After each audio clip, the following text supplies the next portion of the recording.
The Spanish Announce Table. Episode 397 of the Spanish Announce Table. AEW Dynamite just finished about a quarter of an hour ago, and interesting things happened. Some not interesting things happened, but we are on the road to AEW's All Out. Tom and I are going because, and I can't stress this enough, I said it last week several times. Let's say it together. Let's say it together. On three. Because 1, 2, 3. We love the fans. Oh, that's what I was going to say. What were you going to say? I was going to say we're ballers. So we're ballers, and we're going to AEW All Out. Not only are we going to AEW All Out, we are going to AEW Rampage. We're going to AEW Fan Fest, and we're going to GCW's Art of War Games. We might need to wear some parkas so we don't get blood on our clothes. Tim. Or use it as a souvenir, you know? We get to see Effie and Alley Catch in a match with the Briscoes. There's other people involved too, but that's the selling point right there, right? I've never seen the Briscoes in person. Yeah, so me that's neither. Gonna be huge. Right. It's gonna be great. Love it. Notwithstanding, friend of the show, KG Kevin Gill will be. Oh, we gotta reach out to him. Yes. Right. Yeah, we got to say hi to him. That would be so much fun. Yep, so look for us there if you're there. And then, of course, we'll be going to AEW All Out Sunday night, September the 4th, right? Yeah. Yeah, Friday, Rampage, Saturday, GCW, Sunday, All Out. And then if we wanted to get wild, which probably not, Monday night in Kansas City is Raw. I know. You know there will be tickets available at the door. So yeah, we know that. Giving them away. Welcome anybody watching us live. We simulstream on the YouTube, Twitch, Twitter. You can also watch us on SpanishAnnounceTable.net because we're that damn good. And this has been a fun week of wrestling. There's been some interesting things happen. AEW and even WWE. We're going to get into some of those things via hashtag Tweet the Table, which you can do at home. You use hashtag Tweet the Table. It's that simple on Twitter. Tell us what you think about wrestling. We'll read them right here on the show. But, Tom, let's kick it off like we do with we're fresh off of Dynamite. Just, not even a half hour ago. And I thought it was fun overall. I thought it ended kind of, all right. But I thought there was something very interesting nugget in the middle. It's a good overview. Yes. Right?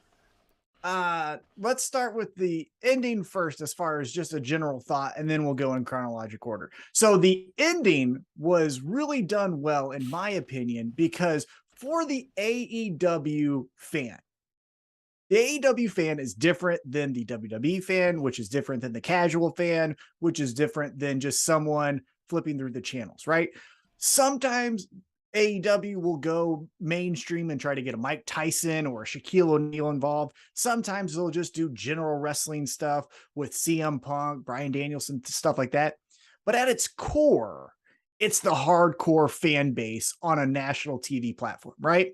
And so for them to end with Kenny Omega walking down the ramp, being held back as Will Ospreay is standing in the ring, just goading him into getting in the ring and fighting, I thought that was the perfect way for an AEW episode to end, to get you to tune in next week for their 6-man tag continue in the tournament. You know what I mean? So for as much as we like to say all the stuff, they do from time to time stay true to who they are, and who they are is Kenny Omega and Will Ospreay are having a beef, and play into that.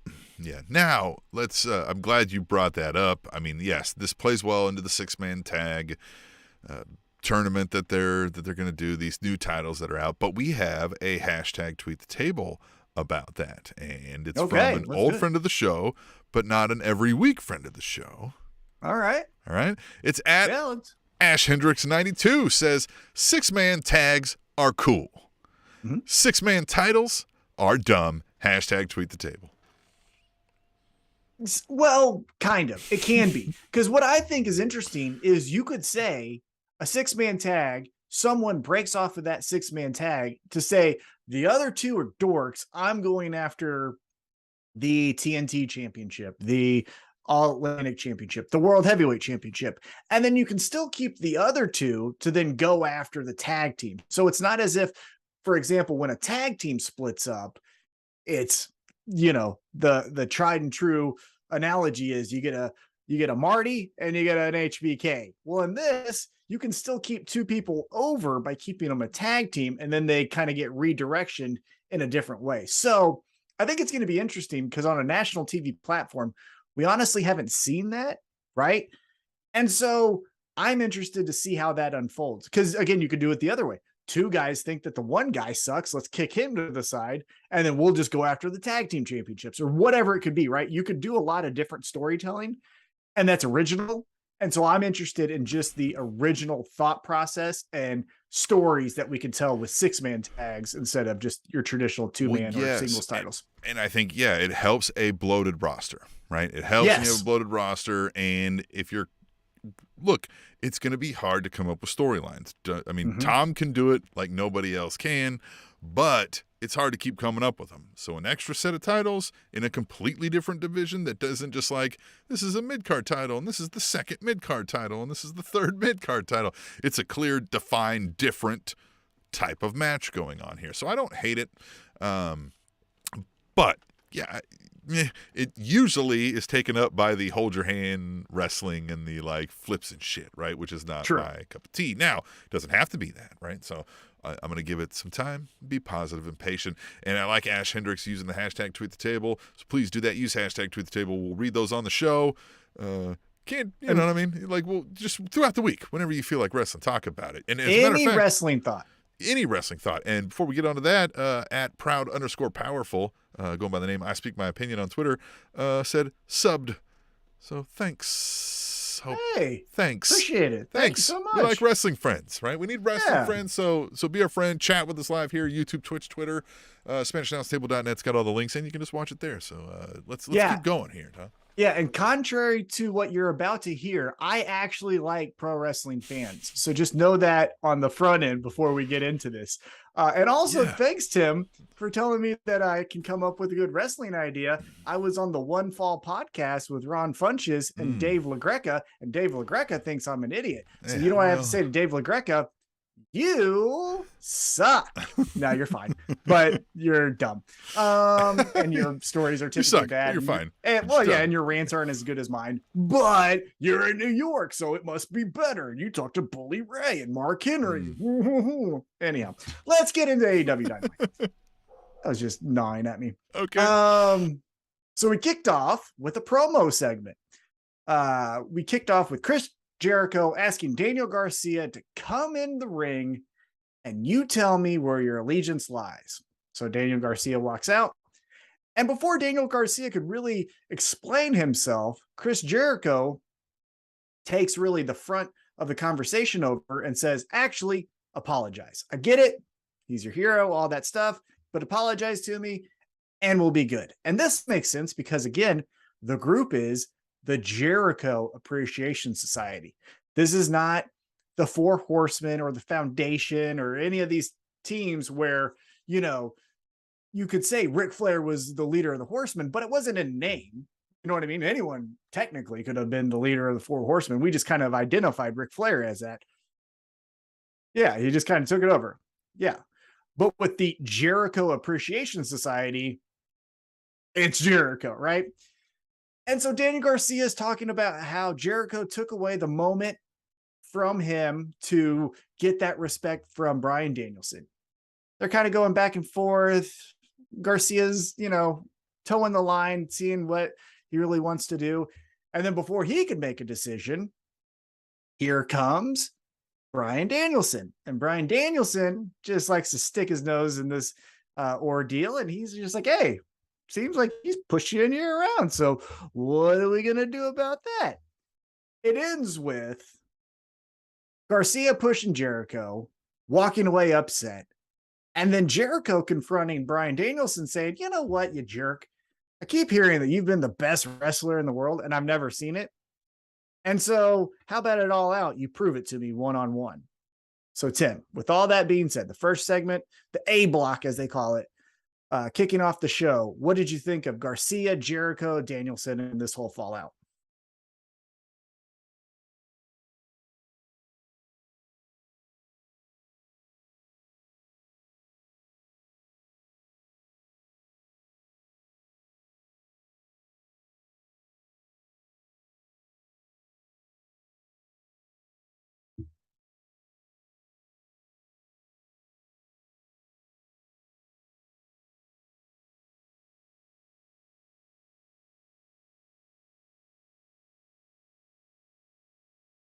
Owen Hart.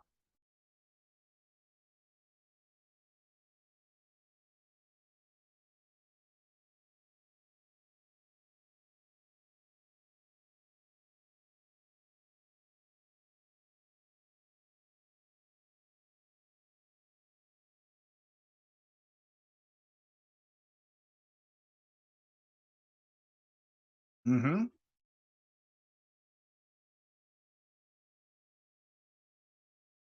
Yeah, this is going to be fun. It feels a little bit of a hot shot kind of angle, right? Where it's just like, well, let's just do it at the pay per view. They have the clout to get away with it. Whereas if you just did Yuta versus Kip Sabian, that'd be like, what the fuck? No, that doesn't deserve to be on the pay per view, right? So they have a clout that says, okay, we can put this on a pay per view. People will be interested. Now, also at the very end of this segment, Jake Hager came in blindsided. Um, Brian Danielson. Next week, we're going to see Brian Danielson versus Jake Hager. I saw online that Chris Jericho is going to make Brian Danielson prove that he is the best wrestler in the world by getting a decent match out of Jake Hager. So we'll see if that happens. But yeah, like you said, I mean, look, Hager, for all the shit we give him, it is well deserved. I will say he's an athlete. You know what I mean? Like, at least he's an athlete. There's some people on this roster and WWE and Impact where they're uninteresting and also they have two left feet. I'm not going to name their names, CM Punk, but I'm just going to say that, like, you know, at least Hager can be a physical big man and it be believable in a match. Yeah.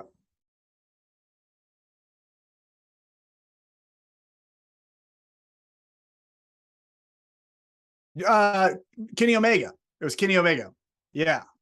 Yeah, because then Hangman came in, I think, for the save, and then they had a milk and a beer at the very end of that segment. Yeah. That Stadium Stampede's awesome. I love that match. It's one of the best of all time. All right, so now we get into the ring. We get Dax Harwood taking on Jay Lethal. We get a very heartwarming moment here, by the way. Dax Harwood, Cash and Dax walk out. Cash gives him a little kiss on the head and a hug as he like pats his little son down to the ring. And then, you know, he lets Dax handle his own business. Yeah, of course. Yeah. And so we get Dax Harwood, Jay Lethal. This was good. This felt very old school. I could see this match, you know, you take it out of 2022, you put it in 1986, it fits perfect, right? There's, I mean, almost the chops, the body slams, the hard hitting moves. It goes back to that old school mentality of the Arn Andersons and, you know, Macho Mans of the world. Right. There was a little flips from Dax, but yes, for the most part, this was a kind of standard match. Now, Jay Lethal gets the win because we get some shenanigans and you know how that works. And so Jay Lethal wins. Post match though, this is where the news happens. So Dax is, you know, fighting him off, all that stuff. And then Sanjay Dutt gets on the microphone and is like, hey, guess what? Got some news. You thought you're taking on a 6-man tag team at All Out, which you are, but we didn't tell you who the 3 men were. It's Jay Lethal, and then it's these two guys. And to AEW's credit for how packed the show was, they did give a highlight package, right? It wasn't just the Motor City Machine Guns. It was a little highlight package. So, still not great because if you don't watch Impact or if you haven't watched pro wrestling in the last 10 years, you have no idea who the Motor City Machine Guns are, right? And FTR really didn't sell it as if it was oh my God, it's them coming to AEW, you know? So it should be fun. I think they're a serviceable tag team. I think we're going to get some fun spots with FTR, Motor City Machine Gun, you know, double moves and stuff like that.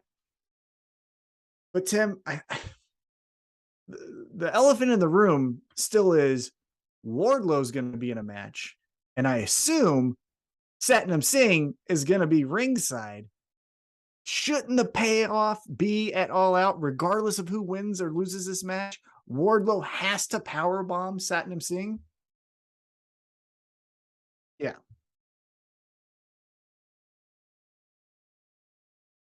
think I was on mute there. Motor City Machine Guns. It's not lost on me there where like, they're good, right? They're iconic in to the indie scene. So this will probably be fine. Am I looking forward to it the most? Probably not. We did get a tweet the table that we should discuss about this. It comes from @DevilVamp. It says, Jay is a wet noodle and no one cares. And I don't understand why. Please explain. #tweet the table. I would say Jay Lethal plays his role probably as best as anyone else could, where he's going to be the thorn in the side of the guys you like, Wardlow, Samoa Joe, now FTR, right? He might win some, he might lose some, but it doesn't really matter. But he's going to be hitting all the points you need, right? He's not going to mess his lines up. He's not going to mess up a match where it looks like real dog shit. He's going to be serviceable in all areas. He's going to cut a decent promo. Sanjay Dutt, I still think, is really funny, especially with the pencil and all of that nonsense that he has going on. But someone, to steal a line from Triple H when he was talking to Cody Rhodes about Stardust, someone has to fit this role, right? We can't all be main eventers in AEW or any national TV wrestling show, right? So someone has to be the thorn in the side on the lower mid card. And I think Jay Lethal, especially at this point in his career, I think he does it well. You might not like it, but I don't think you're supposed to. I don't think you're supposed to be one way or the other on Jay Lethal. It's just supposed to get your favorite guy to the next spot. Yeah. Josephine the Wonder Dog agrees. Oh yeah. You're right. Good. Glad she agrees. Yeah. I mean, Jay Lethal, I didn't think about him when he wasn't on my TV, and I won't miss him when he's suddenly not, I think. Yeah. But if you say Jay Lethal takes on honestly any babyface, you're not going to go like, oh my God, really? What the hell? You're just like, okay. Yeah, he's earned a spot, right? You're like, yeah. It's like the Miz now, right? Right. Yeah. It's kind of that, okay, he'll probably do something well, you know. Could win. Could win, could lose. Could lose. Either way, he's going to probably stay in this spot. Could get squashed, could punch a guy in the nuts, right? Like, we don't know. 100%. He could be your TNT champion, or he could get squashed in 10 seconds to the hot new babyface we're pushing to the moon. He's kind of the utility player for what you need at the mid card. Okay, so let's get back from commercial. Thunder Rosa is being interviewed by Tony Schiavone. She's shaking. She's crying. She looks legit here. This doesn't look like a performance. This looks like I got the news this morning that I can't make it to All Out, and I probably can't make it to Dynamite the next week and the week after that. So I got to give the main championship up. Now, AEW, staying true to what they did on the men's side, didn't strip her of the championship. They still are saying she is the AEW women's champion, but at All Out, we get an interim AEW championship match. Tim, what did you think of this promo? And then what do you think about the news? Yeah, again, believable. Probably because it was, she really was crying about it. Which, again, I mean, yes, crying because you're injured, but aren't you still the champion? Like, don't you just get some time off? Like, don't you? Well, fine?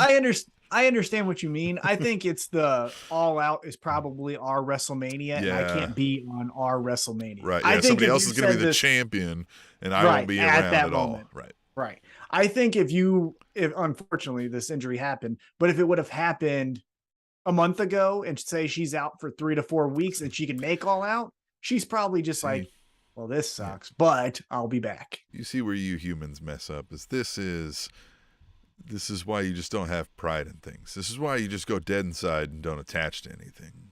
You know what I mean? Then you won't give a shit. Yeah. If you set the bar low, you won't be disappointed in what happens. Right. Under promise and over deliver. There it is. That is the Spanish announce table seal of approval.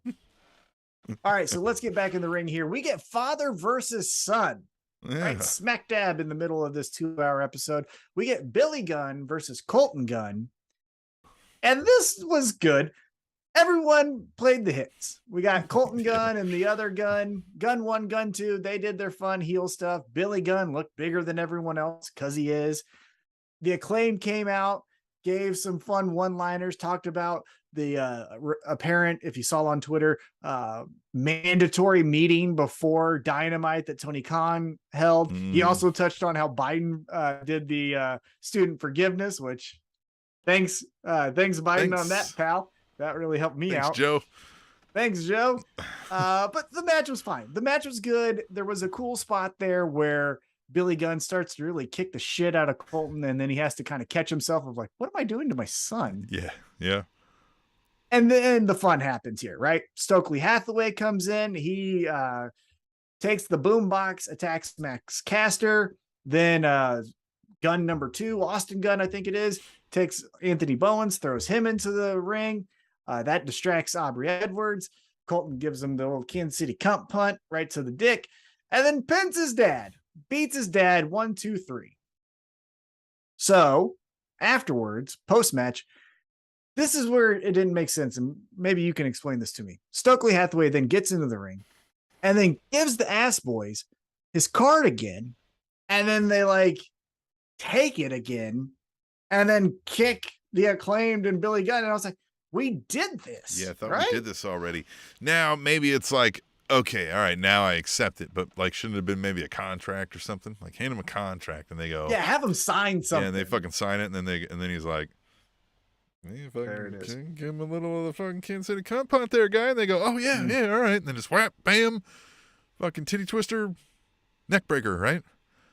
Exactly. Right. Now, in what I thought was the most hot-shotted match for All Out, and some honestly underwhelming, but it's going to be fun the night of the pay-per-view. And so while the Ass Boys are beating up on the Acclaimed, Swerve in Our Glory comes out. They make the save. The Ass Boys run off.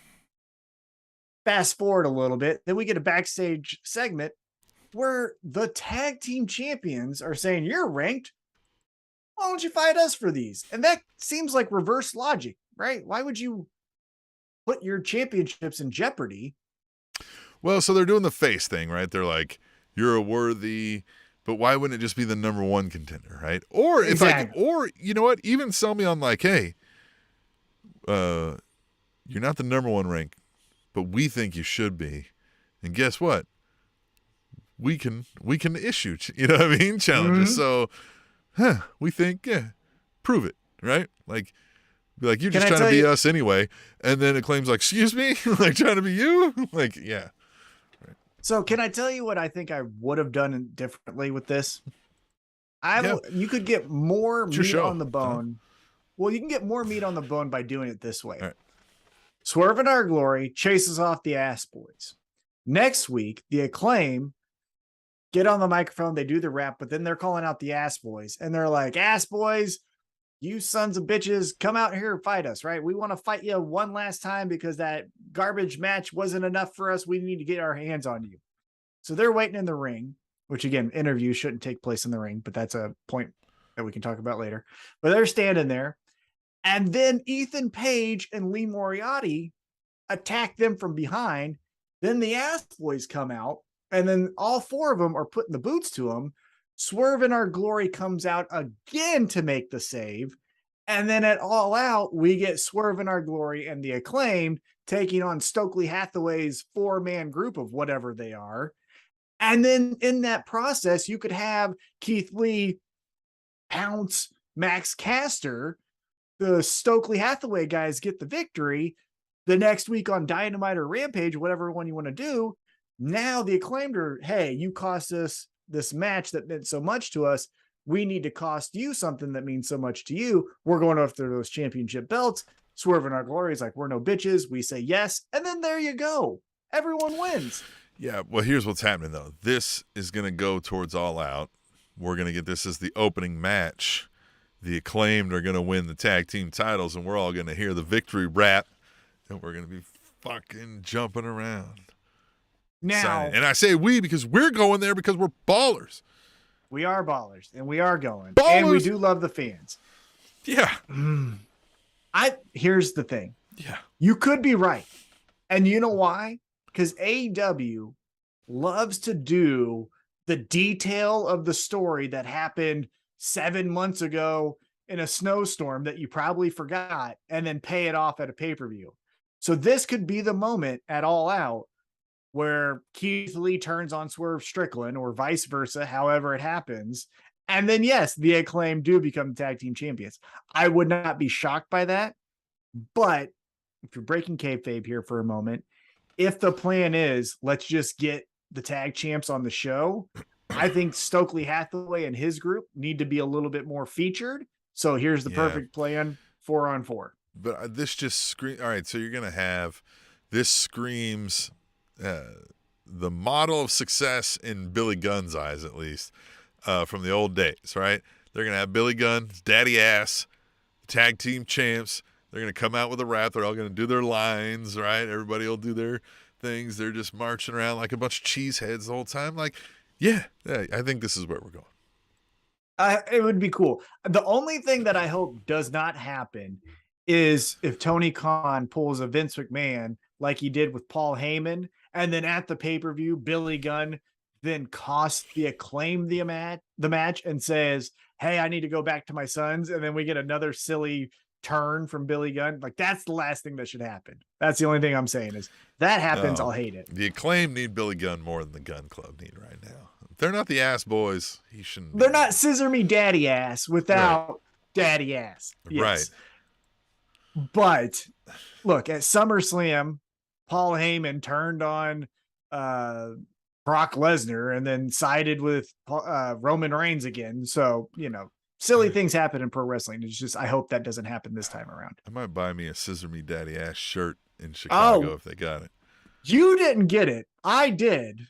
Side note, on Saturday, when we are there in Chicago for All Out festivities, I will be meeting the Acclaimed.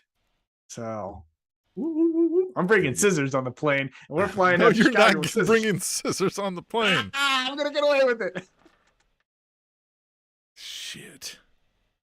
I better not pack stuff I was gonna bring if you're gonna bring scissors. Hey, so let's get into the ring now. It is Dr. Britt Baker, DMD, taking on Kylan King. Yes, nailed it.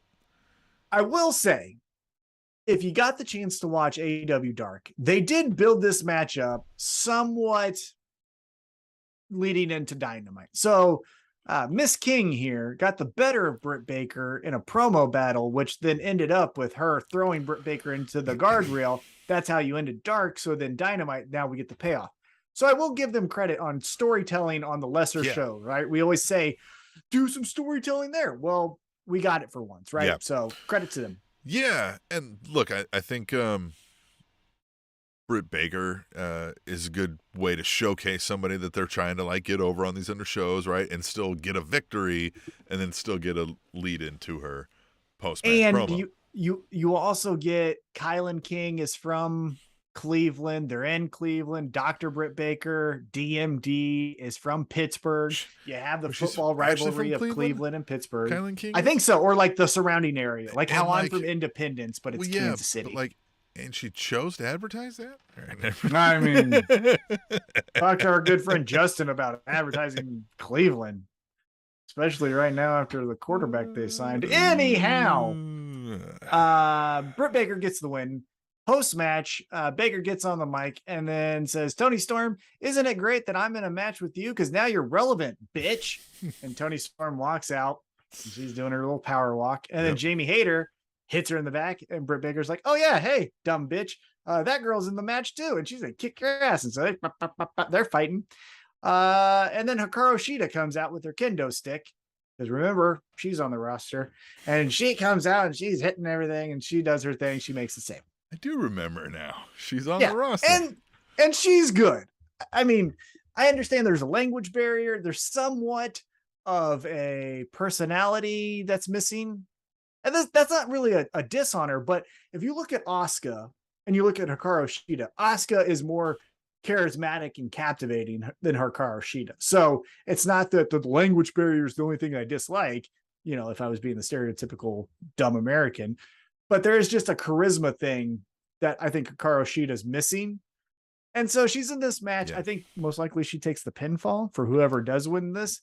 But we'll get into our picks next week. So they said at All Out is we're going to get that fatal 4-way for... Well, no one dies. But right.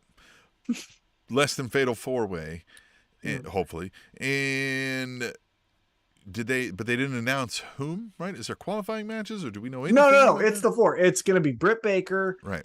Tony Storm, Right, Jamie Hayter, and Hikaru Shida. So those are the 4. Jamie Hayter being in the match with Britt Baker could lead to a lot of interesting things. You think they'll go there yet? Are we ready for the Jamie Hayter Wardlow move? I think we'll tease it. I think there has to be a moment in the match where they have to lock up, right? Yeah. Hikaru Shida goes to the outside, Tony Storm goes to the outside, Britt Baker and Jamie Hayter kind of do the fast count 1, 2, 3 or 1, 2 pin kind of false finishes, and that's probably all. It's a fine line because you go like, okay, we'll ride the Hayter thing. It's too early to like split because then what are we gonna do? And then it'll just fizzle out, right? Read Wardlow, and so you go, okay, so we don't do that yet. But then do the moments stop becoming cool and she fizzles out then anyway, right? So did you lose the opportunity to take? So it's interesting because, I mean, everybody's behind Hayter, and we're going to roll into All Out at Chicago, and that crowd is going to love them some Jamie Hayter. So, you know what I mean? They've got an interesting choice to make in that regard. So they, I think, do have the benefit of breaking kayfabe. And again, I don't know if it's storyline or not, but I don't care because I just want to watch the TV shows and enjoy it. But I think what plays in their favor more than the Wardlow situation is we know Britt Baker is going to be on our TV each and every week, right? Yes. So if Jamie Hayter wins this, then Britt Baker and her can go after each other in a real feud that has a title involved. And another interesting angle with that whole scenario on the tangent we're going there is, when is Rebel healthy again? Is she ever wrestling again? Or is it one of those you got the Kevin Nash quadisms going on? Yeah, I hope not, because she has 2 left feet. That's another, we're talking about Jake Hager being an athlete. Rebel is not. I think she's great. I think she's funny. I love how she came out with a terrible towel to just put it into Cleveland's face even more. But never wrestle again. Please. Yeah. You are the bad wrestler on the roster. Like, you're just bad. You're very bad. Speaking of bad wrestling, we get the title unification match. CM Punk taking on interim champion Jon Moxley. And Tim, just like CM Punk's first UFC fight, this lasts about a minute or two, and he ends up on the losing end of an ass whooping, and Jon Moxley is now your unified, undisputed heavyweight champion of the world. And all of this staged and written and planned this way too, right? Like, this wasn't like, oh, Punk actually got hurt and we had to call an audible. This was how they booked this. So interesting, right? Way out of left field, something I did not expect. I thought we might get a no real ending here and move on to All Out, buy us some time. And when he went down, I thought that's where they were going to go. Oh, he's injured. This is a no contest. You know what I mean? Pending results, we'll redo this match later, right? I thought that's where we were going. And then Moxley just picked him up and threw him around all over fucking from hell to breakfast and just fucking took the fucking easy pinfall. And hey, I'm here for it. Yeah, like Moxley wore Punk like a hat for about 4 minutes and had his way with him and pinned him and left him for dead. Now, Punk did get a saving grace as far as a storyline where he can go back on, I came back too soon. The announcers kind of alluded to this. Did he come back too soon? Did he shoot himself in the foot, for lack of a better term? And he did kick him with that surgically repaired foot, which then became his Achilles heel. You like all these puns I'm doing here? Yeah. And Moxley won. So you could still say, if you're the CM Punk hardcore fan, well, he wasn't 100%. If they run it back at 100% health, both guys, CM Punk's winning that match. So there's still a little bit of that. It's not Brock Lesnar, John Cena, where John Cena came in flexing and looking like $1 million and got thrown all over the ring. And Brock Lesnar stepped on his chest and pinned him and said, I'm the king. And you go, well, shit, right? It's not that. There is some saving grace for CM Punk. The interesting thing that I thought about this is post-match. So Moxley celebrates, and he's giving middle fingers and cussing. He grabs a chair and throws it on the ground. And Punk is being helped out by Ace Steel, which, by the way, this weekend, Ace Steel is going to be in action in Kansas City, taking on Brock Anderson with Arn Anderson in his corner, Central States Wrestling, if you're interested.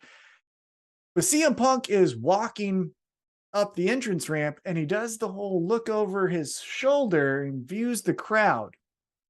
Two things. One, what did you think of Jon Moxley's celebration? And two, did you make anything of CM Punk pausing to then look back at either the crowd or Moxley? Moxley's celebration makes sense to me, right? It was believable because, again, if we're in the kayfabe world, he comes in, this guy gets injured, he gets a quick victory. You're still in, like, I'm ready to kill somebody mode, and you didn't satisfy that, right? Like, you know what I mean? Like, so he's still got his, like, raw, like, the one motherfucker looks at me wrong, I'm fucking pulling his asshole out of his mouth, right? Like, I'm just gonna fucking, you know how hard that is to do? All right, so try it. Don't try this at home, kids.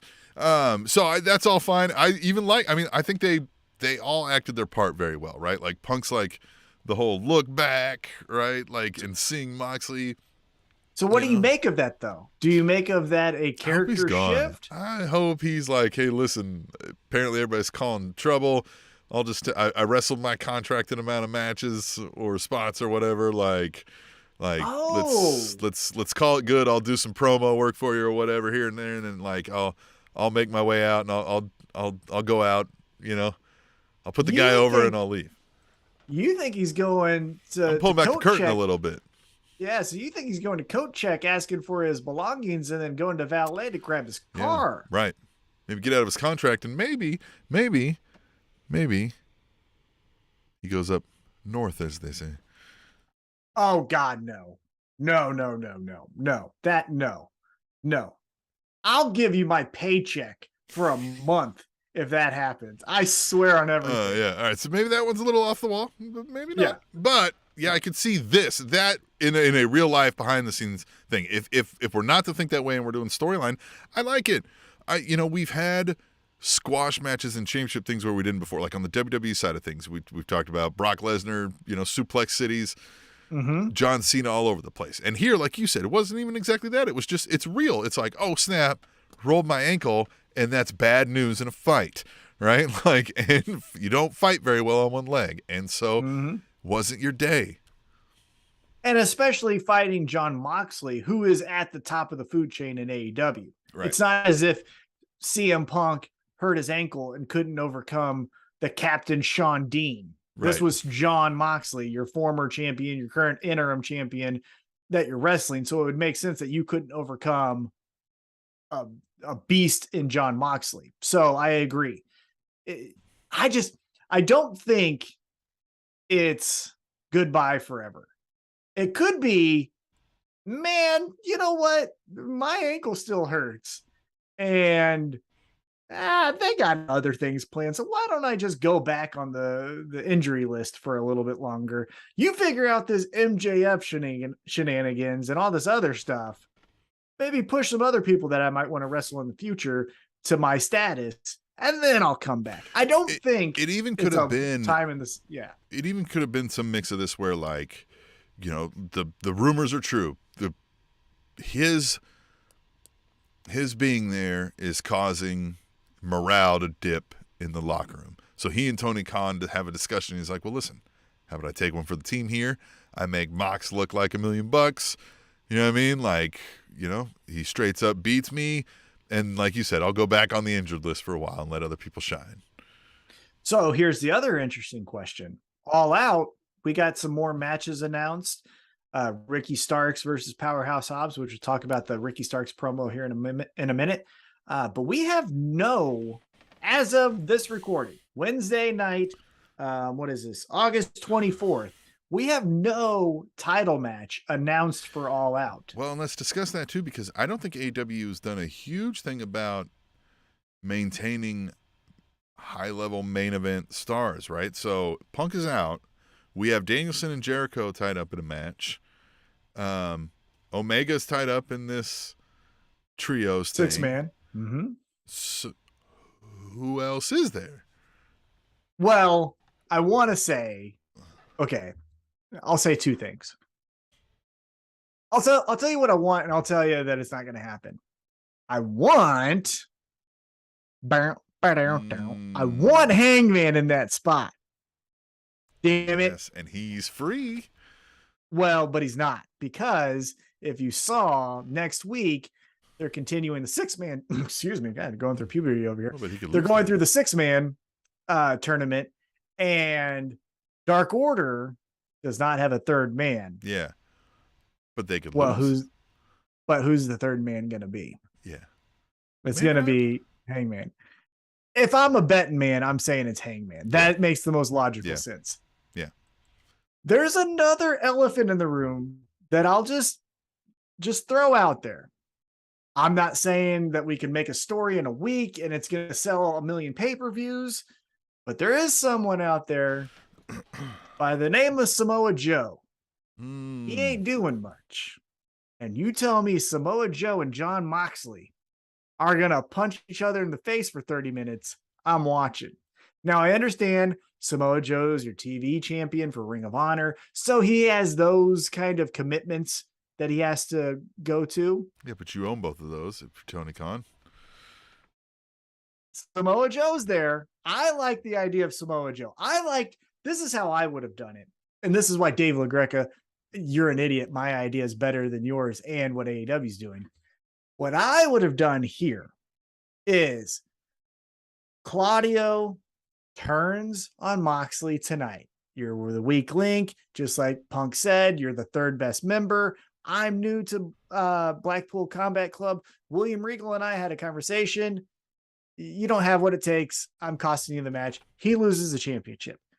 CM Punk then next week is like, man, what a match. Like, you make it a real match, right? But then Punk overcomes because of the shenanigans from Claudio. Punk next week on Dynamite, it's like, oh my God, Chicago. Hey, Chicago. Thank you for all the support. I'm the champ. I'm your champ. At All Out, I'm issuing an open challenge. So anyone in that locker room back there that has the balls to face me, you come see me Sunday night. Sunday night comes up. He keeps talking about how he's the number one guy. He's the best in the world.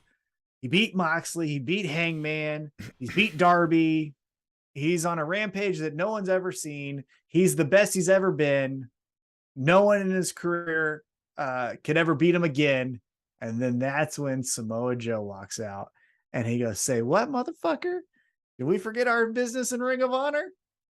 Let's do this again. Let's run it back. And then you get Samoa Joe, CM Punk, your main event for All Out in Chicago. That's what I would have done. Nonetheless, it's not going to happen. I don't know what we do, Tim. I don't know. It's interesting. It's captivating. I'm not going to read the Sean Ross Sapps and Meltzers and Wade Kellers of the world that's going to tell you that a source that tells him that the main event is still in flux. And what do we get? I'm going to watch the fucking show. You know why? Because that's what I do. I watch shows.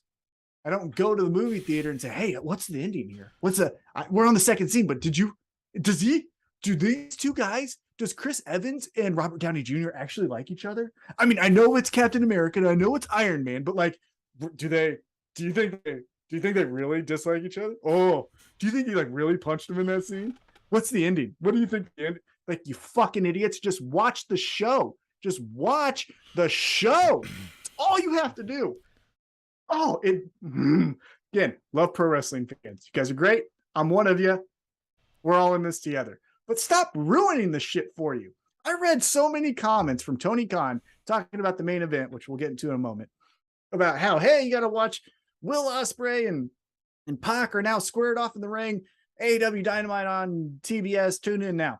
And the comments were, I don't think I'm going to get All Out because of that title match. You got some explaining to do. Just watch the fucking show. Just watch the show. Watch the show. Just watch the show, Watch man. the show. I don't get why you don't just want to watch the show. Why do you think it's so cool to know what's going to happen before it happens? Are you that insecure? Is that how high your anxiety is? Were you not loved as a child? Just watch some fucking pro wrestling on your TV. That's it. On your phone. or on your phone, however you want to consume it. Right. Just watch it. It's going to be fun, or you're not going to like it. That's how it's going to happen. Anyhow, I'm off my soapbox. Let's get back into post-match. We'll fast forward a little bit here. Jon Moxley cuts a promo, and he's like, oh, is that not what you thought was going to happen? I'm pro wrestling. Interesting note, which nothing will come from it, but he kept on saying, my time is now. Who's the other person that says my time is now? John Cena. Nothing will come from it. It would be amazing. Now, that would be the most bonkers move of all time. Look, Vince is gone. I don't know what his relationship with Triple H is. Maybe he's just like, fuck him. I'll take their money. I might legitimately shit my pants in my seat if John Cena would walk out. Yeah, I gotta figure, like, the contractual, like, ways that John Cena is tied to WWE forever has to be immense. Now, he does have a contract with TBS as the co-host of Wipeout. I don't know what that means. I don't know if that means he can do a wrestling match on TBS. If we get TBS property, if the very next show we see Jon Moxley, if he's saying my time is now again, put all your money down. Put the house on it. Yeah, go to DraftKings Sportsbook, put all your money on John Cena. He says something returns. about not being able to see him, you fucking put your money down. Oh my God. So yeah, Jon Moxley, very, very animated here. He is all about talking his shit. He tells everyone, if you didn't like what just happened, suck it from the back, because it's going to keep happening, because I am professional wrestling and my time is right now. So get with it. Right. Goddamn now. He says, get with it or get gone, because I am the man. Run with it or run from it, motherfuckers, as some would say. So let's get back on track here. We do get I don't know. Jon Moxley at GCW Art of War Games the night before All Out. Yeah, would not shock me. Nick Gage wins his match, starts yelling to the high heavens that he wants his championship back, because let's not forget, Jon Moxley is your AEW GCW heavyweight champion. So that's what he said. Nick Gage wins this match. He's like, all right, now that I've done that, I'm going back for the main prize. I'm going to All Out tomorrow, and I'm hunting Moxley down, and I'm going to do it. And then Moxley just shows up like, you ain't got to fucking come to... Motherfucker, you think I ain't here? Fucking, I know where you sleep, bitch. And then they just light tubes and knives and pizza cutters. The nuttiest, craziest, most bonkers thing is you don't main event with this. You figure out the 6-man tag will probably be the main event, right? Right. But in the middle of the show, Jon Moxley, he does an open challenge. And Nick fucking Gage walks out. And he's like... But this is what he does. This is what he does that would just be off the wall stupid, but so much fun, in my opinion, because I like fun, crazy chaos. He goes, yeah, I'm challenging you for the championship, but I don't give a shit about the AEW championship. Yeah. I want your GCW championship. This is a death match. And then we get Nick Gage and Jon Moxley in a death match at All Out. He's got a cart full of pizza cutters. Oh, yeah. He's wearing a Domino's apron as he walks down to the ring. That would be the fucking best. That's some fun stuff. It'll never happen, but isn't it fun to dream? And look, I didn't read a fucking dirt sheet. Ooh, Nick Gage is backstage at AEW tonight. I got it. Mox's opponent for All Out. Shaq.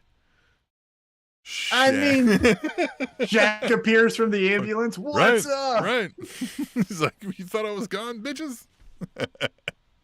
It's so interesting. There's a lot, I think, that will unfold at both Dynamite and the live taping of Rampage, which we'll be at in Chicago next week. Something's going to happen to get us to wherever we're going at All Out. I don't think right now Tony Khan's thinking to himself, well, shit, what do we do next? I think he has the plan. Whether we like it or not will determine when it happens. So that's what if it's something just like,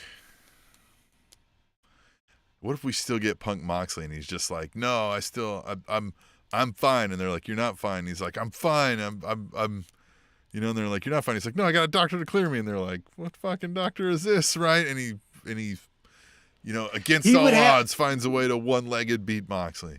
He would have to do that. He would have to do that, I feel, on Dynamite. He would have to issue the challenge on I think if it was he's got to start now. He's got to say it on Twitter. I mean, he's got to start that train rolling now because we have to have time to be like, nah. Right. Nah, something I'm so interested next week in all of the weird details that we still need to fill in before we get to the pay-per-view. We're like a week and a half away from this. Gonna be fun. It is going to be fun. What was also fun and actually pretty captivating as we get back on track here for AEW Dynamite, absolute Ricky Starks makes his entrance and damn near cries about how hurt he was that Powerhouse Hobbs turned his back on him. Both guys, I feel like, are telling the truth. Neither guy is a heel. Now, Powerhouse Hobbs obviously acted out and hit a man who had an injured neck in the neck. You don't do that. But for Powerhouse Hobbs to say, yeah, how's your father to the neck? But for Powerhouse Hobbs to say, the reason I left you is because you're a loser. I'm in this to win. And if you're okay with losing, I'm not with that. Go on TikTok and watch how many stupid influencers tell you the same damn thing. How many Gary V's or the David Goggins you have of the world that's like, you know what? Surround yourself with winners. Joe Rogan. Accept no losses. Yeah, everyone around you is making you better. If anyone's not making you better, you cut them out. Like, that's a fucking bro thing that's said every day on every social media platform. So Powerhouse Hobbs saying it makes sense. Now, for Ricky Starks, who says, I took you from being a security guard for Britt Baker to being my main man. And for you to know after my neck injury, because you called me each and every week, for you to know what it took for me to get back in the ring and for you to hit me in the neck, you're an asshole. And so Ricky Starks is also correct, right? He's also saying, we were the best of friends. I understand kind of what you're saying, but you're wrong about my intentions. And also, the neck? Who punches someone in the neck? I mean, you know what I mean? And so we get Powerhouse Hobbs, Ricky Starks at All Out. What do you think of this match? What do you think of this program? Are you excited? I'm excited. I think they're going to go all out for that match, pun intended. And I think it's a good culmination to the story, right? Like, I felt like we had been lacking a little bit in getting some of the advancement of the, like, why? The hell happened here, guys? And so I'm excited for it. Yeah, and I think it'll be a great match. 100%. I don't think it's the end, though. I don't think we're going to get a winner, whoever that is, Powerhouse Hobbs, Ricky Starks, and then we just say, okay, and then what's next for both guys? I think this is the start as far as matches, of the rivalry. I think we may get this all the way to the next pay-per-view, which I think is in, what do they do, every 3 months, something like that. I would not be shocked they do some gimmick street fight. So, Hobbs wins, but he like, Starks is so scrappy and keeps fighting back that Hobbs has to do some dastardly heel cheating stuff, and then that leads Ricky to be like, no, man, no, that wasn't right. That wasn't fair. You handcuffed me, right? That kind of shit. Oh, yeah. And if you really want to slow play it, you could have Ricky Starks win with the schoolboy. Powerhouse Hobbs then breaks his back with the spine buster, puts his head in a chair, stomps on the chair. That hurts his neck. He's gone. Powerhouse Hobbs then goes on a tear. Who's next for me? The return of Ricky Starks. So I would do it at the next show, right? So he wins, and then the next show he's bragging about his win, and he's like, you said you left me because it wasn't okay with losing, but you better be okay with losing because you just lost. And then Hobbs comes out, and is like, what'd you say? And then neck injury, like you said, and then we're out. I love it. That's great. Love the idea. Let's get into the flips and shits now. We're in our main event here. It is Death Triangle versus United Empire. And we get some interesting bit of news and maybe a potential matchup at All Out. So we get all your fun stuff. We get cutters. We get Hurricane Ranas. We get flips. We get fists on the ground. Was there Superman any? poses. Was there any Tope Suicidas? Of course there was. Of course, at least there two. was. There was all. There was all the things. Think of a move right now that happened. And it was great. It was fun. Yeah. Oh, there was some DDTs. Of course, there was DDTs. But the ending saw a million super kicks, Tim. Yeah. But at the end, we saw Pac get distracted because he saw Kip Sabian, who's been following him. If you've been playing now, this is a little bit of a poor storytelling because it's in your main event angle. You have to really pay attention that Kip Sabian has been following I Pac. did not know. Now, the announcers kind of alluded to it, right? They said, oh, Kip Sabian's been, but right, like it's not something that they hit you in the head with enough. They've never said it before. And so if you weren't wiping your ass and looking at Twitter at the same time, you might have missed it. I may or may not have been doing that. For you, probably. May or may but not. Kip Sabian gets distracted Pac gets distracted by Kip Sabian, and then he takes the box off of his head, but it's a plant. It's not actually Kip Sabian. So he said, what? And the guy's like, don't hurt me, don't hurt me, don't hurt me. He backs away. And then Kip Sabian, boom, gives him a how's your father, then hits him with some type of finishing maneuver. Pac's incapacitated. United Empire then takes advantage of the situation and gets the pinfall victory. United Empire takes on the Elite next week. And again, if you're breaking kayfabe, or maybe you're not breaking kayfabe, you're just falling for the work. Allegedly, Kenny Omega and Will Ospreay don't necessarily like each other. A lot of people say that Will Ospreay is the next Kenny Omega. Kenny Omega says he's all sizzle, no steak. And there's a bit of a competition. So after the United Empire wins, that brings out the Elite, as we kicked off this episode telling you about. And then we get the Kenny Omega, Will Ospreay, John back at each other. Next week, we get United Empire versus the Elite to see who advances to All Out to be crowned the first 6-man trios champions. Yeah, and look, I mean, that's going to be an indies fans' wet dream, right? For that match, they're gonna go nuts for it. I don't care personally, but I get the, like what you mentioned, like the history and the online aura of this Omega Ospreay beef, which is like a non-beef, right? It's not been like a personal thing. It's just competition, right, I think. Right. I think the issue came about, whether it was work or a shoot, is that Kenny Omega didn't necessarily speak too glowingly about Will Ospreay when asked, right? They were thinking, hey, we're going to ask Kenny Omega what he thinks of Will Ospreay. And Kenny Omega is going to say he's going to be the next guy to take over New Japan Pro Wrestling. But he actually said, Yeah. And so he's good. He's fine. Yeah, he's fine guy. Yeah, the Griff guy, right? Right, that guy. I think what this does for Kenny Omega, when you look at his AEW career and all the things that encompass his complete, anthology of matches, is it checks the box. It says, hey, did we ever see Will Ospreay and Kenny Omega like get into a fight or have a match? Well, yes, we did. It was a trios match on Dynamite before All Out. They had fun. They did their flips and shits. Check it off. Let's move it on. I think it's going to be a good way to check it off without having to make a whole program where you're flying Will Ospreay back and forth from Japan, costing you money out the ass if you're breaking kayfabe. So it's a good way to just get it out of the way and move on. Tell you what, one of my favorite things to do in the world is check it off. You know what I'm saying? Every night, sometimes twice a day. Yeah. You gotta make the list and check it off. Good for the aging male. You know what I mean? I've always heard it's good for your health. Yeah. Makes you younger. Right.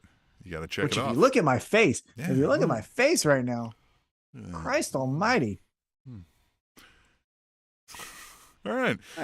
By the way, if you're listening on the podcast, we understand that you cannot look at Tom's face, but that's shame on you and not shame on us because we do this live. You can watch us Wednesday nights right after Dynamite. Maybe Thursday nights if we're busy. It looks like I got hit with a ugly kendo stick. Yeah. You got hit with the ugly stick. So make sure you watch us live, YouTube, Twitch, Twitter, SpanishAnnounceTable.net, and donate us some money if you want to be the beer sponsor of the week. Spoiler alert, nobody did that this week. Well, but I always say that I will drink water unless sponsored by someone on the episode. I am drinking a beer, but it is for a special cause. Just side quest here. Main and Mill. It's a local brewery company here in Kansas City, but it is sold nationwide, I believe. They are making special Negro League baseball cans, and this is the Satchel Paige for canned collector's items. If you're a baseball fan, Satchel Paige should be someone you know of. And so get these cans to get drunk on good beer and then learn about an amazing baseball You player. want to sponsor the show, you just hit us up, tableshow@gmail.com. There's a donate link. All we're asking for is enough to, buy some beers here, and we will we'll talk about you. We'll tell you how great you are, advertise something you got to sell, right? We will put you over. We will put you over more than Fuego del Sol in a match on Dynamite. We'll check it off. We'll check it off live in front of all the fans. You know what I'm talking about? So let me get into our last AEW Dynamite discussion then here, because it comes from a tweet, #TweetTheTable. Use that. Follow us on Twitter @TableShow. Use #TweetTheTable. We'll read it right here like we're doing for @DevilVamp, who says, great opening. Then we shit the bed with missed graphics and confused commentators. Get your shit together, AEW Dynamite, #TweetTheTable. And we are beating a dead horse when we discuss this, but I want to bring up, I put up these backgrounds. Again, if you're not watching the show live and catching the video, the live stream, you're missing out on here, but I've got like Punk looking like he's being carried out like Jesus behind us. And then on another screen, I've got John Moxley. I was trying to get very much a picture of Moxley standing with both titles. We never got a long shot of Moxley with both titles, and if we did, it was at his back. Every time. Every time they're showing the back of Moxley's head and his sweaty back holding up the titles. And I was like, guys, not good. What's USA Today going to use? Right? Let alone the Spanish announce table. But exactly. What is the Spanish announce table going to use? That's what your first thought should be. And then, what is Entertainment Weekly going to use, or whatever the fuck it's called? What Devil Vamp is alluding to is after the Bryan Danielson Jericho match where Jake Hager and Jericho left Bryan Danielson laying, they have a shot of a picture-in-picture, but the main picture is Bryan Danielson just sitting in the ring, like on his ass, just sitting. And then the graphic of the main event, or, the title match, Punk versus Moxley, for a solid 5 count. Like, you would have been disqualified if it was a submission hold and the opponent got to the ropes. And then they mix it up and then go full screen Bryan Danielson, take that down, and then go full screen graphic.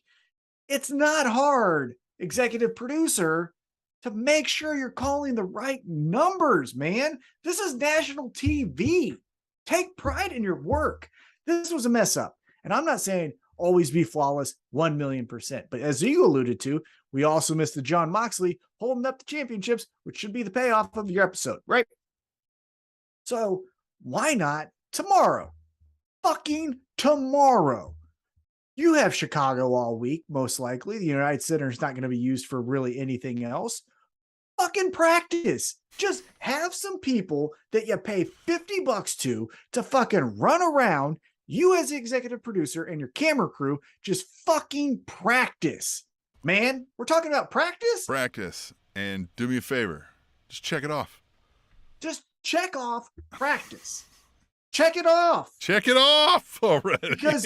Because this is your WrestleMania, and I can't keep trying to tell people this is the #1 wrestling show in the world, and you keep making amateur mistakes like that. In the grand scheme of things, is this going to be remembered for like the biggest blunder in pro wrestling? No, it's not. But there's the phrase death by 1,000 paper cuts. And you keep fucking doing this kind of bullshit, and the casual fan is going to go, well, the other show has a better product. Look at that clean graphic. Look at those pyro. Look at the awesome shots. I didn't miss any action. And they're going to go there. Hey, listen, you need to practice. If you're going to satisfy others, you need to practice. So you better check it off. Check it off. Check it off. Now let's move away from the AEW Dynamite, unless you had anything to say about that. I'm good. Spoiler alert for anybody new to the show. Thanks. But we focus very heavily on AEW because WWE has just not been super entertaining. And the guy who was running it was a terrible shitbag human being. So, oh, you mean the still largest shareholder in the company? Right, yes, that guy is a horrible Yeah. person. Now, some of our fans still watch it, and we don't want to disappoint them. So if you use hashtag tweet the table, we'll talk about that topic. And I mean, I have seen some of it. I'm checking back in, right? Because, Triple H is supposedly calling the things. There are some, moves being made on screen and off that you're kind of like, oh, interesting. I didn't think that would happen, right? So, keeping an eye tuned back in, right? If they're in a great honeymoon phase where Triple H is doing a lot of the easy things that we wanted him to do. I still am interested. The most interesting thing for Triple H as head of creative is not right now. It's not next week. It's not next month. It's a year from now when we told the story of Dexter Lumis as this crazy capturing the Miz and AJ Styles. What's next? Because I've said this before on the podcast, and I'll say it again. As much as we love Johnny Gargano and Tommaso Ciampa, let's do it at WrestleMania. Well, they did it a fourth time at NXT TakeOver, and no one liked it. I mean, someone liked it, but the general consensus is this is dumb. So that's what I'm the most interested in, is a year from now, hey, Triple H. Do we just trade the Vince-isms for the Trip-isms, right? Like, are we like, oh, well, now we know where this goes. Is every pay-per-view going to be the theme song from Metallica's second album? Yeah. Right. Or Motorhead, Like that. Wouldn't be shocked. Yeah, wouldn't be shocked. All right, so at Katie First Lady, she says, I love that Bayley still hates Michael Cole. Hashtag SmackDown, hashtag tweet the table. Well, everybody hates Michael Cole. Yeah. Death, taxes, and you hate Michael Cole. I mean, kind of right there, right? I think this faction, this whatever we're going to call it, Bayley's faction, is playing out just how I thought it would. It's just Bayley with a couple people standing beside her. You know what I mean? Who are like, yeah. I'm like, okay, great. Thanks for all of that. And Bayley is super entertaining. Yeah. And if you're breaking kayfabe here for just a quick moment, I think maybe Bayley isn't in 100% ring condition. So let's put her in tag matches while she gets up and going. Kind of like Kenny Omega and AEW, right? Let's not put him in the championship match. Let's put him in trios because that gives him more time to rest. And so the other two are serviceable and they're great and they're fun and all that's, they're good. I have no complaints about any of this team. But nothing is making me tune in like a Max Caster rap or, you know what I mean? A Hangman advancement in story or anything like that. You know what I'm saying? So, yeah. Well, and I think the biggest thing of WWE that came, let me get back on the right screen. The biggest thing I think that came out that caught my eye is off this next Twitter right here from at Katie First Lady again. She says, another week of great matches and a great surprise with Gargano back. Hashtag tweet the table.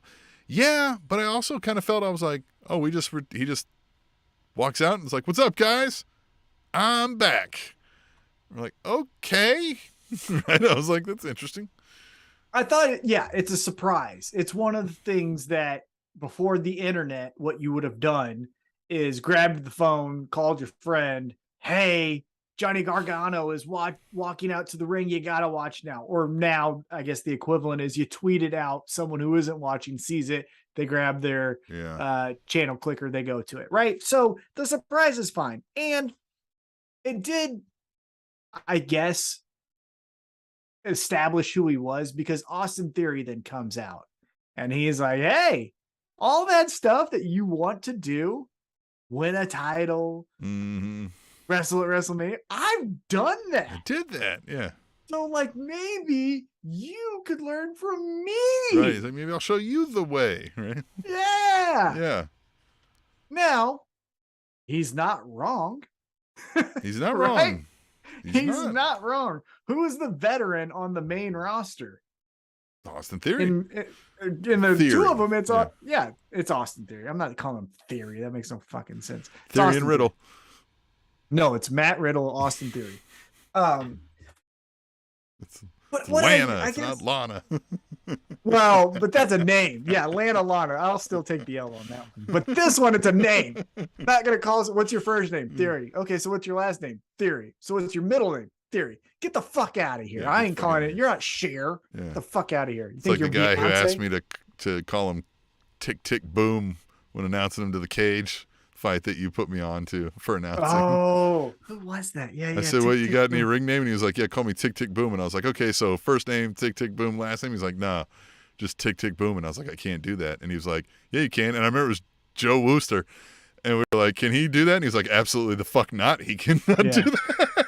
He's like, "Oh, because we got him." Yeah, we got him. Antonio Martinez beat him up. That's right. Yeah, it was all the 14 seconds. That's right. Antonio Martinez. So distinctly. Say that guy's name, Tick Tick Boom. I even work out a way. I'm like, outside of the ring, he is known as this, but inside the cage, he is known as Tick Tick Boom, right? And then the guy who's holding the door, right? Whoever that guy is, right? Mm-hmm. Yep. Not the main ref, right? But the guy who's like holding the door, basically, was like, who's he fighting? And I forgot. I looked down at the card, right? Because I got to know that name anyway. I'm like, oh yeah, who's he fighting? And I said, oh, Antonio Martinez, and he was like, oh, he's dead. He just fucking stared off, nodding his head like, yeah, he's dead. And I was like, okay. And I didn't get back to my seat, Tom. Before I know. Martinez. Yeah, so fun. Antonio Martinez can do that to a lot of people in this world. So that's fun. For sure. But yeah, man, this Gargano back, great. I just, I'm worried like you are, right? So what are we going to do with Gargano that we're not doing with everybody else, right? Like, I don't know.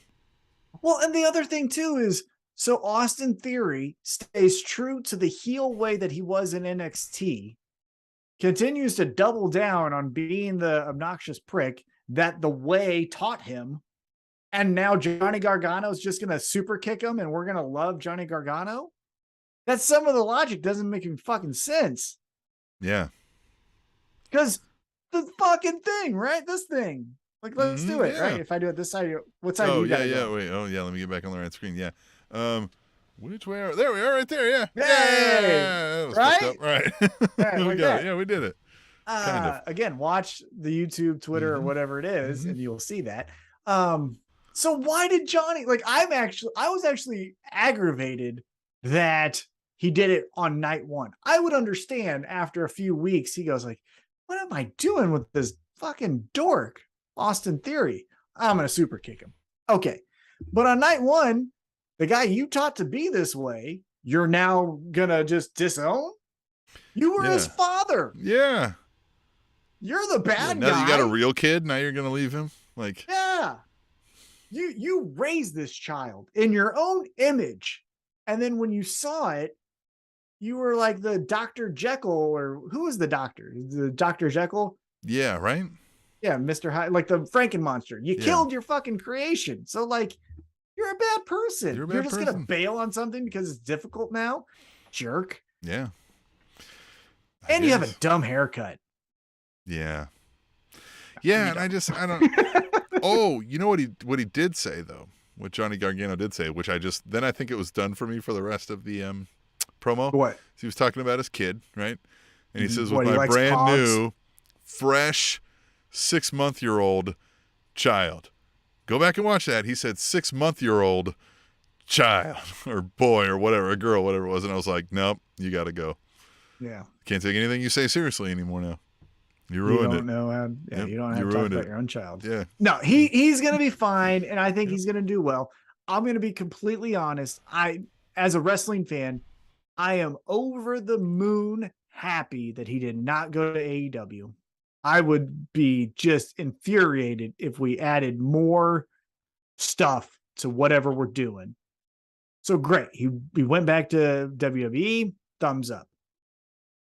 For me, he puts on amazing matches. I go back to his takeover match with Andrade. Obviously, his feud initially with Tommaso Ciampa was outstanding.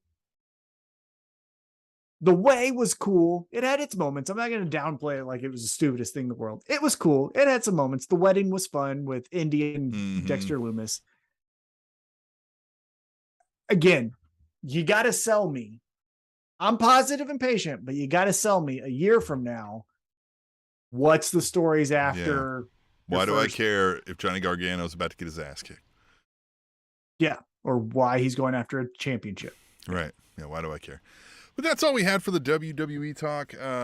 Mostly because I'm just getting too excited for this AEW All Out because we're ballers. Well, so Tim, let's just do a quick little bookend here before we wrap up. It is going to be All Out week. We got Dynamite, we got Rampage, and then obviously we got the big show All Out on next Sunday, September 4th. What do you think's going to happen? What are you looking forward to the most? Obviously, we'll do our picks as we always do for every big pay-per-view for AEW. But what do you like top of mind most interested in, or match that we've already announced that you're like, I got to watch that? What's on the top of your list here for All Out week coming up? I'm interested to see what surprises are in store, right? Like we've hinted at things we think could happen, right? Like Nick Gage shows up. MJF comes back, right? Like something's going to happen that's not supposed to be happening. That's not built to happen, right? That people aren't thinking of. So I'm mostly just kind of like waiting to see what happens, right? Like I think everything so far, presentation's been fine. Yes, I think we're kind of short playing a bunch of things because they didn't have a good idea of where they were going to go with some of this. And the biggest one that's still hanging out there is this World Heavyweight Championship. So that's could be better, but I'm also not necessarily disappointed, if that makes sense. I think we've got a good slate of matches already. I think we'll get some more final touches as we go here in the next week and a half.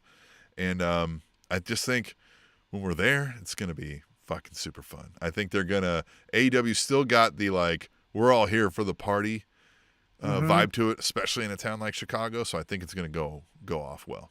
Yeah. The three things I'm most interested in as of tonight. Again, Dynamite might change this next week as far as my point of view, or even Rampage on the Friday night before All Out. The three things I'm most interested in, or most anticipating.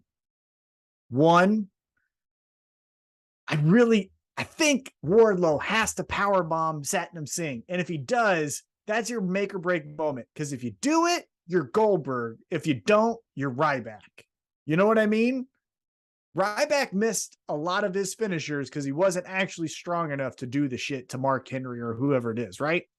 So Wardlow, again, I think that's the payoff. Maybe I'm shocked and it's not, but if the payoff is that, I need to see it. That's his breaking point of superstar or Scorpio Sky.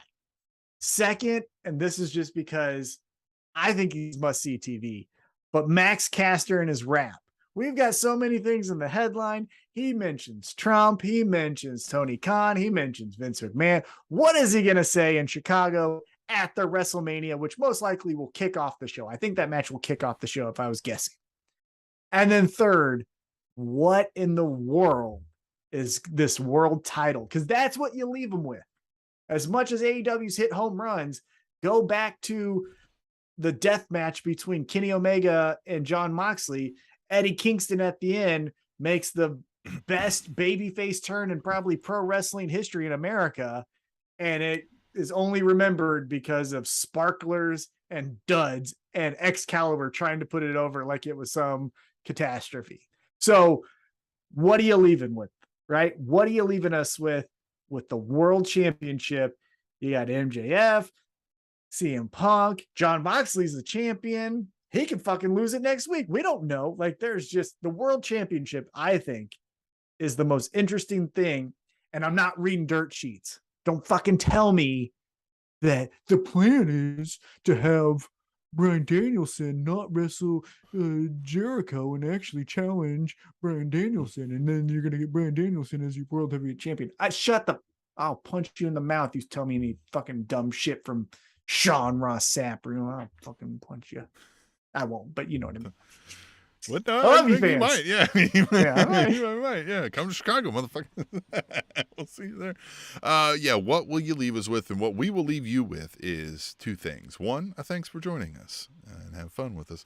And two, for your own health and everyone's safety and sanity, remember, check it off.